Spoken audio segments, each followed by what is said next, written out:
एक छोटा सा लेखक हूँ, कुछ पंक्तियाँ सुनाने आया हूँ। एक छोटा सा लेखक हूँ, कुछ पंक्तियाँ सुनाने आया हूँ। कुछ तो अनुभव किया है मैंने, कुछ दूसरों के जज्बात लिख के लाया हूँ।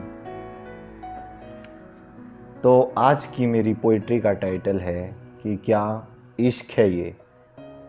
तो शुरू करते हैं कि सर्द मौसम में कड़कती धूप सा, सर्द मौसम में कड़कती धूप सा और गर्मी के मौसम में ठंडी छाँव सा। और ये नया नया इश्क है जनाब, और ये नया नया इश्क है जनाब, लगता है बिना दर्द के घाव सा। उसका इतराना, मुस्कुराना, बतलाना, मानो हर चीज़ सुहानी लगती है। उसका इतराना, बतलाना, मुस्कुराना, मानो हर चीज़ सुहानी लगती है। शुरू की तो क्या बताऊं जनाब, शुरुआत में तो हर गलती नादानी लगती है। और धीरे धीरे फिर ये आशिक शायर मिजाज हो जाता है। और धीरे धीरे फिर ये आशिक शायर मिजाज हो जाता है। उसकी खूबसूरती पर, उसकी अदाओं पर, हर चीज़ पर शायरी बनाता है।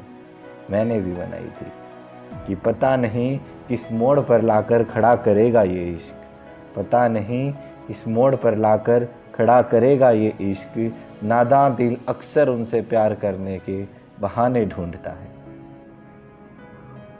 और फिर दिल मिलते हैं, बातें बनती हैं। और फिर दिल मिलते हैं, बातें बनती है। धीरे धीरे कहानी आगे बढ़ती है। प्यार में इंसान अक्सर दीवाना हो जाता है। प्यार में इंसान अक्सर दीवाना हो जाता है। और प्यार के अलावा हर शख्स उसके लिए बेगाना हो जाता है। और फिर कहानी में एक नया मोड़ आता है। और फिर कहानी में एक नया मोड़ आता है। धीरे धीरे ये रूहानी प्यार, धीरे धीरे ये रूहानी प्यार ना जाने क्यों जिस्मानी हो जाता है। और फिर वो मोहब्बत की कस्में, वादे, मानो हर चीज़ सिर्फ कहानी हो जाता है। क्या इश्क है ये, क्या इश्क है ये।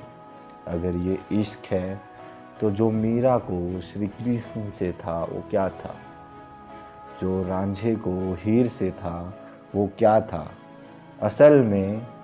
असल में जिसे हम इश्क समझते हैं वो बस एक छलावा है।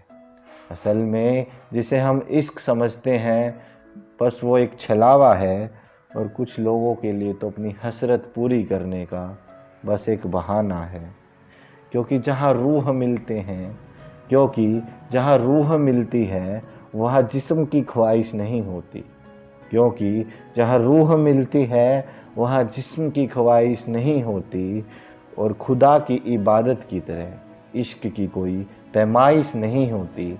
लेकिन आलम यह है कि हवस के ठेकेदारों ने इश्क को बदनाम कर रखा है। हवस के ठेकेदारों ने इश्क को बदनाम कर रखा है। और आजमाइश करते हैं इश्क की जिस्म से, और आजमाइश करते हैं इश्क की जिस्म से। क्या इश्क को इतना सस्ता समझ रखा है। Thank you.